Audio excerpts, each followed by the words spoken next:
السلام علیکم. خارجي ټیک ټاک اکاونټ څنګه جوړیږي؟ ډېر په اسانۍ سره جوړیږي. ما تاسو ته ټیک ټاک پکې موډ هغه درکړی دی په ټلګرام چینل کې ما اچولی ده، لینک یې لاندې ډسکرپشن کې شته دی، هلته یې وګورئ.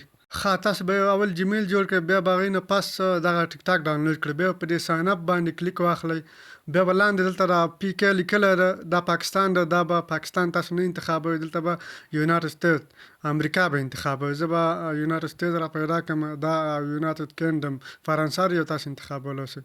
دلته چې په دې کلیک واغسته نو زه به یونایټډ سټیټ ورکړم، تاسو چې فرانسه یونایټډ کینګډم هر یو چې ورکوئ تاسو خپله خوښه. زه یونایټډ سټیټ وهم، دا وویل ښه ده.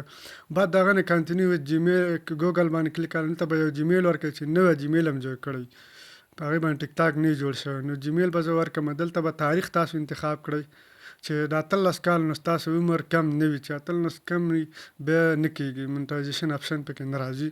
نو زه به دلته تاریخ انتخاب کړم، 2000 جنوري اول تاریخ. نیکس باندې به کلیک واخلئ.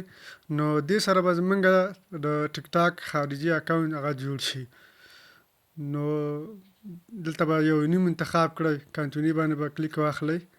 کله چې په دې کلیک واغسته نو خارجي ټیک ټاک اکاونټ جوړ شي. اوس به زه ګورم چې آیا دا خارجي ټیک ټاک اکاونټ دی که نه، چې کریټر ریوارډ پروګرام پکې راغی نو خارجي ټیک ټاک اکاونټ دی، که رانغی نو خارجي ټیک ټاک اکاونټ نه دی. وګورئ تاسو ته معلومیږي په دې کې کریټر ریوارډ پروګرام، نو د دې نه تاسو کولی شئ پیسې وګټئ. خارجي ټیک ټاک اکاونټ دی. که ویډیو مو خوښه شوي ملګرو سره شریکه کړئ او چینل سبسکرایب کړئ. مننه، ښه وخت.